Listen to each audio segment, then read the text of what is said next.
What's up guys? In today's video, I'm gonna be walking you through what my process is for figuring out the best amenities to add to your short-term rental property or your Airbnb. I'm gonna walk you through how I decide which amenities are gonna be most worthwhile to add to different properties and which ones are gonna produce the best total ROI.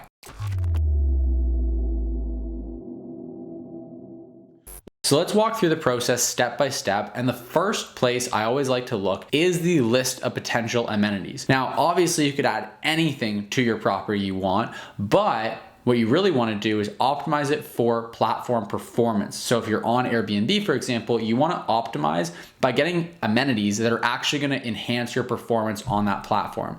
And that's going to be a combination of two things that will drive that performance, that additional revenue you're going to get from having this amenity. One is just more people booking or people being willing to pay a higher nightly rate because your place has that amenity. And so for that, we really need to look into some different quantitative measures to see how much that thing is actually going to be worth and how much more in demand that particular amenity is than not having it. But even before that, it's also going to produce a better return for your investment because it's going to drive additional traffic to your listing in the first place. But in order to do this, you need to make your property more searchable by adding that amenity. So what I mean by this is if you select an amenity that you can actually toggle on, that you have it on a platform like Airbnb, then by toggling that on, it's going to drive more people to your listing because Airbnb, the platform, is actually going to know you have that amenity, not just the individual guest if they happen to get to your listing. So a really great example of this is having a dedicated workspace at your property. Having a dedicated workspace at your listing is going to be something you can specifically check off on the back end, the hosting dashboard of Airbnb, to say that you have it. And then when people search specifically for properties with a dedicated workspace,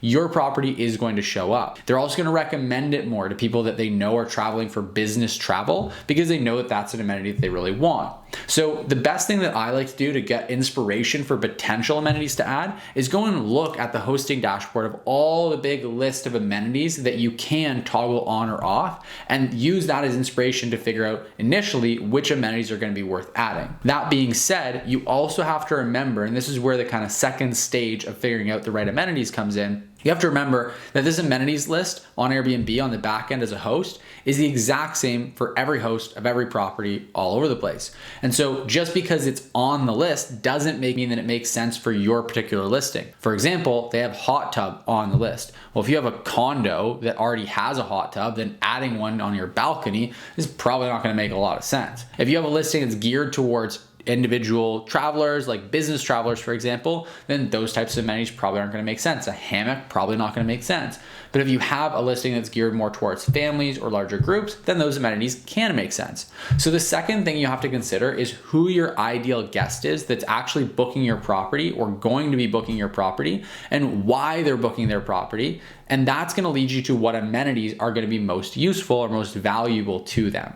So if you have people that are primarily booking for business, think about what people that are business travelers are going to look for when it comes to amenities. They're going to probably want a dedicated workspace like we talked about. They're going to want high-speed internet. They're going to want coffee in the morning. They're going to want easy access to transit. They're going to want a good interactive map or a good map that tells them exactly how to get to different places so they can be efficient. All these different things. Great restaurants nearby, maybe like a kitchen to do some cooking to make sure that they can, heat up their food, that sort of stuff. So those type of amenities are going to be the most high value to them.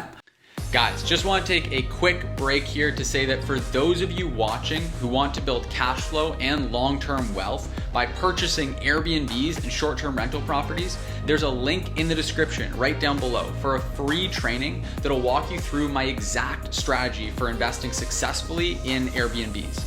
Now, if you're not ready to actually buy properties and you want to get started managing other people's properties on Airbnb the same way I got started and build a full-time income managing other people's properties, there's actually another free training linked in the description down below as well that'll be a really great fit for you. So whether you want to invest in short-term rental properties and actually build amazing cash flow and long-term wealth by acquiring the assets, buying the properties themselves, or you're looking to earn a full-time income managing other people's properties on Airbnb, we've got some awesome trainings that are linked in the description down below that'll definitely help you out. When you sign up for the trainings, we're also going to send you a few other tools and resources completely for free just to help you get started. Again, the links to sign up are in the description down below, and both trainings and all of the tools are completely free. So make sure to register for the trainings, links in the description down below.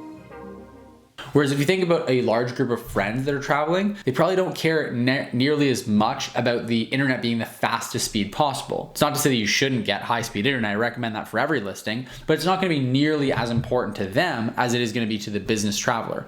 A dedicated workspace is another example of something that they probably aren't going to care about that much if they're not going to be working while they stay there. Whereas if you get a movie theater set up in your basement, like with a projector and a sound bar, or you get some board games or some yard games, or a hot tub or a sauna, those things are generally going to be more attractive to larger groups of family or friends that are traveling together for leisure as opposed to for business.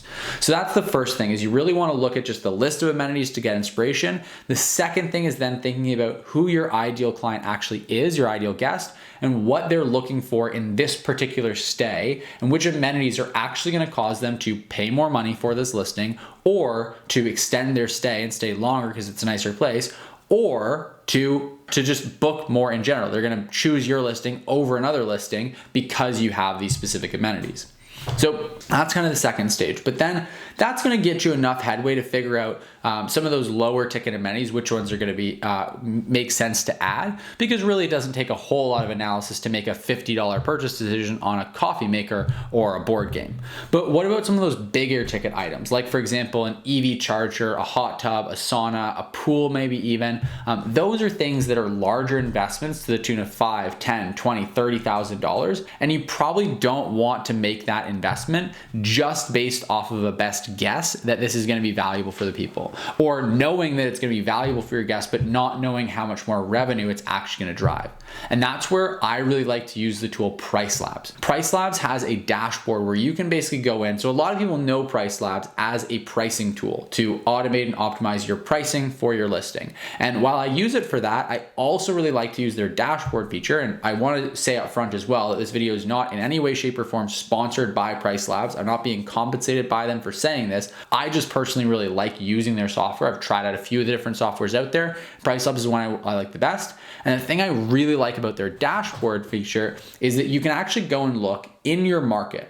So you can specify where your property is located, and you can create a radius around that property, and then go and analyze what different amenities are most popular in that area. And the way you do this is not just by looking at how many people have a hot tub, because obviously that doesn't tell you how valuable the hot tub actually is, but what you really want to look for is the difference. So what they give you is 2 bars for every single amenity that you could want to look at. The first bar tells you out of the total number of listings available, how many of them have, for example, a hot tub. So let's say there's 100 listings and it'll tell you that 80 of them have hot tubs, or 20 of them have hot tubs. For the sake of this example, let's say that 20 of the 100 properties have hot tubs. Then it'll tell you the second graph, and this is the one that gives you the really, really good insight. It tells you how many bookings there are for properties in that area during a period of time. And it tells you, so there's, let's say 100 bookings over the next 30 days for properties in this area, 100 days are booked. And it tells you what percentage of those are for properties with hot tubs. So just to give you an idea, let's just look at this as an example.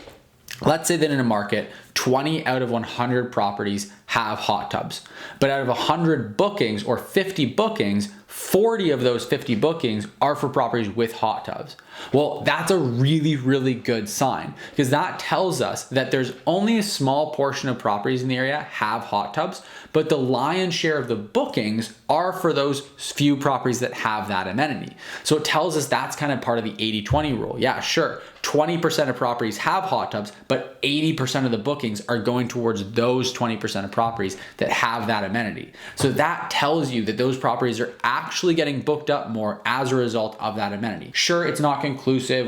There could be other correlated factors that are causing that, but it definitely gives you a really good indication that the return on investment is going to be there, much better than just speculating. So that's the third step that I like to use when there's bigger ticket items I'm looking to purchase, is to go and look at the data on PriceLabs to see if it's actually going to make sense, and make sure that there's not going to be just every property has a hot tub, well then getting it is really just going to be status quo. I should just include that and I need to get that, but it's not going to really cause a boost in performance above the average.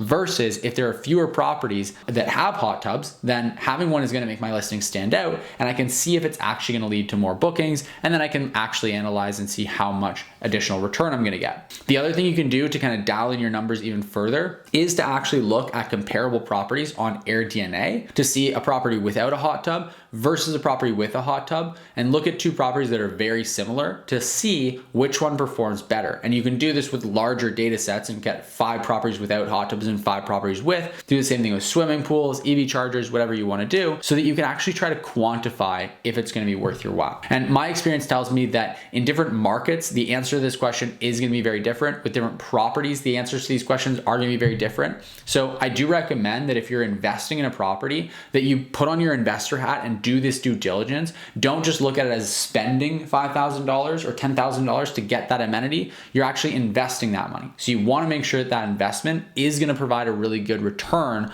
in order to make sense of actually making the investment in the first place. So that's my thoughts. That's my strategy, the kind of process that I go through for adding amenities. Let me know yours. If you have any questions, comments, thoughts, anything that you think I could do to improve that process, or any questions you have about it overall, just let me know in the comment section down below. If you got value out of this video, if it was helpful to you, if it helped you make a decision for your property, give the video a thumbs up, hit that like button. It really does help me out tremendously with getting these videos in front of more people and helping more people invest successfully in short-term rental properties. And last but certainly not least, make sure you hit the subscribe button. It really helps me out. I love growing this channel. I love getting more of you guys watching these videos, and we post 2 new videos every single week. They're completely free and they're geared towards helping you to succeed with Airbnb. So if you subscribe, then you will never miss a beat. So make sure you hit the subscribe button, hit the like button. Let me know your thoughts in the comments below. And with all that said, I'll see you in the next video.